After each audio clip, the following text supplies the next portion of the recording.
Number 5. Camelops hesternus. If evolution had a failed experiments department, Camelops hesternus would be Employee of the Month. Picture a camel almost 8 feet tall, weighing close to 1,800 pounds, wandering through the frozen tundra of Alaska. Yep, the snow camel. This thing looked like someone tried to Photoshop the Sahara onto frozen and forgot to hit undo. Around 44 million years ago, the camel family started its business right here in North America, not the Middle East, like most people assume. Camelops was the last of that original line, roaming from the icy Yukon down to sun-baked Mexico. With its long neck and skinny legs, it looked like a construction crane that chewed grass. But don't let the size fool you, those legs were built for road trips measured in hundreds of miles. For decades, scientists swore up and down that Camelops was closely related to South American llamas and alpacas, gentle, fuzzy yoga retreat types. Then in 2015, DNA said surprise. Turns out Camelops was the long-lost sibling of the Old World camels, the Bactrian and the dromedary. Basically, science mixed up the family tree, like confusing your in-laws at Thanksgiving. Evolution just shrugged. I tweaked the genes a little, you guys freaked out. If Camelops lived today, it would be an international student camel born in America, living in Mexico, eating like an Asian exchange student, and carrying Middle Eastern DNA. And the hump, we used to think it was flat like a llama's, but the backbone shows big neural spines just like modern camels that carry a hump of fat. So yeah, it probably had a portable energy backpack for the Ice Age commute. Imagine a camel trekking through snow with a fat battery pack on its back. Makes more sense than camel shivering without insulation. In short, Camelops was smart, fast, adaptable, brainy, possibly humped, and still went extinct. Why climate change humans with spears and bad luck? Evolution gave it GPS, long legs, fat storage, and a big brain, but forgot to include the feature called Avoid Humans. Number 4. Teratornis merriami. Now imagine a bird the size of a small kid with wings, as long as a car, and the confidence of a mob boss. That's Teratornis merriami, the flying predator of Ice Age America. It stood about 2.5 feet tall, weighed 50 pounds, and had a 12-foot wingspan. Basically a turkey that bench-pressed eagles for fun. Hundreds of its bones turned up in the Brea tar pits, and at first scientists thought it was just a plus-sized vulture. Wrong. Even though it looked like a condor on steroids, Teratornis didn't wait for things to die. It went out and made that happen. Huge beak, flexible neck jaws that could open wide enough to swallow a lizard whole. Its legs were built like fence posts, strong, grounded, perfect for stalking prey on foot. A flying hunter that preferred to walk. Evolution really said, let's add wings just for the drama. Early researchers described it as a bald-headed scavenger. 80 years later, somebody actually studied the skull and said, guys, it hunted. Turns out this bird didn't wait for dinner, it chased it. Evolution probably laughed. I gave it a snake's mouth and stork legs and you still called it a vulture.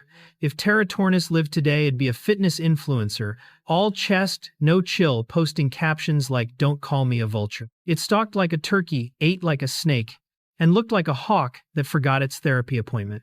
A mashup only the Pleistocene could love.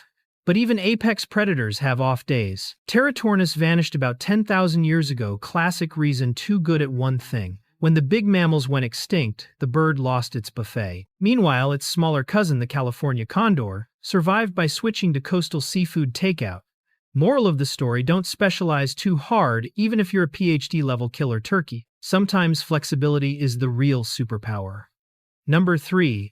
Aenocyon dirus. If you think Game of Thrones exaggerated its direwolves, sorry, Hollywood went easy. The real Aenocyon dirus was bigger, meaner, and plot twist, not a wolf at all. That's right, the name direwolf sounds badass, but genetically it's not even in the same family as the gray wolf Canis lupus.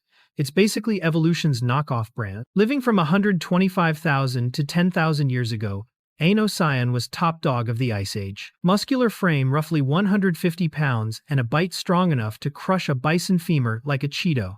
Over 4,000 skeletons have been found at Brea, enough to build a literal wall of skulls, nature's version of modern art. For decades, scientists lumped it in with wolves. Looks like one must be one. Then in 2021, ancient DNA spoke up. Sorry, never met those guys. Turns out, Aenocyon split off from the wolf line about 5.7 million years ago. That revelation hit the scientific world like finding out Iron Man actually works in accounting. So they had to make a whole new genus, Aenocyon, meaning terrible wolf. Translation, not a wolf, but still scary enough to keep the name.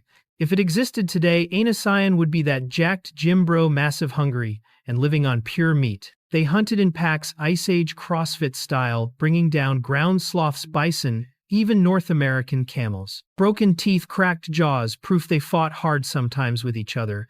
They couldn't breed with other dogs, so genetically they were the prehistoric toxic alphas. Then came the Ice Age finale, climate swings, vanishing prey, starvation.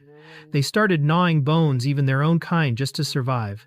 No food, no mates, no genetic backup plan. Evolution looked down and said, "Cool muscles, bro, but you should have learned to adapt." The dire wolf disappeared. The smaller, smarter gray wolf survived.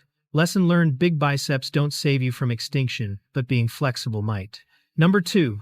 Paramylodon harlani. If you think sloths just hang on trees all day, meet Paramylodon harlani, the Mad Max edition of sloths. 10 feet tall, over 3,000 pounds, armored skin, claws the size of pizza cutters, and a top speed slower than your Monday morning. Basically, this was what happens when evolution tries to build a tank and a potato digger at the same time, and somehow ends up with a sloth. During the Ice Age harlani roamed across North America, weighing as much as a compact car and standing as tall as a streetlight when it reared up. Forget the cute fur of its modern cousins, this one came with built-in armor. Hundreds of tiny bone plates called osteoderms sat under the skin, especially around the neck and shoulders, giving it the prehistoric equivalent of body armor. Imagine a house-sized armadillo that could stand up and glare at you, you'd probably choose extinction too.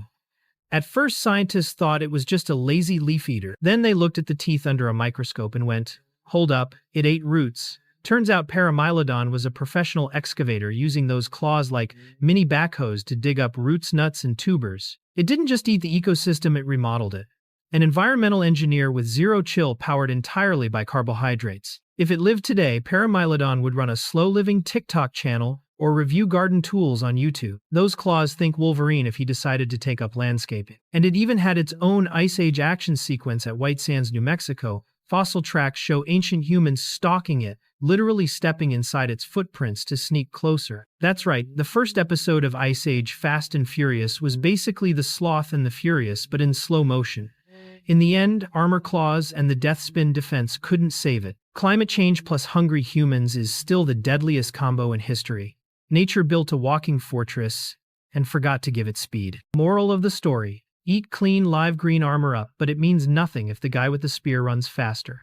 Number 1. Brea Woman. If Los Angeles ever had its first original resident, it was her, Brea Woman. Not a Hollywood star, not an influencer, just a 10,000-year-old skeleton sealed under a pool of asphalt. Mother Nature basically said, "You want immortality? Sure, but it's gonna get sticky." She lived around 10,200 years ago, right after saber-toothed cats vanished, and mammoths still clogged the traffic. Barely 4'9" and maybe 20 years old, she's proof that people were already calling Southern California home long before coffee shops and earthquakes were trendy. In other words, the first Angelino, she just didn't survive the commute. When archaeologists found her cracked skull, everyone shouted, "Murder mystery, prehistoric homicide." There were even papers about the first crime in Hollywood. Then a few thousand years later, modern carbon dating came in and said, "Relax, she wasn't murdered, she was just pressure cooked." That skull fractured 10 millennia of asphalt compression, not a blow to the head, just extreme geologic Botox.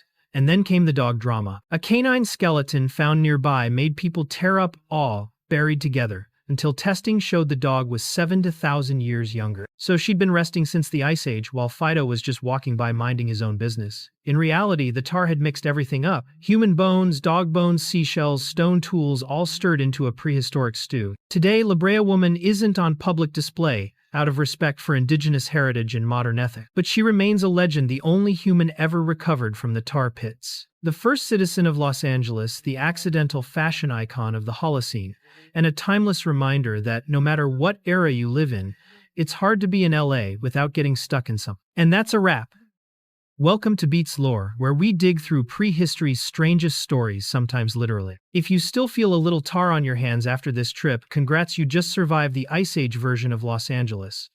Next up, we're diving into a new pit. You decide: a monsters frozen in Greenland, B, fossilized freaks in the Sahara, or C, skeletons lost beneath the ocean floor, type A, B, or C+1. Reason in the comments, we'll read them all and feature your choice in the next ranking. Hit like, subscribe, and ring the bell so you don't miss it, because the past isn't dead yet. It's still bubbling right under our feet.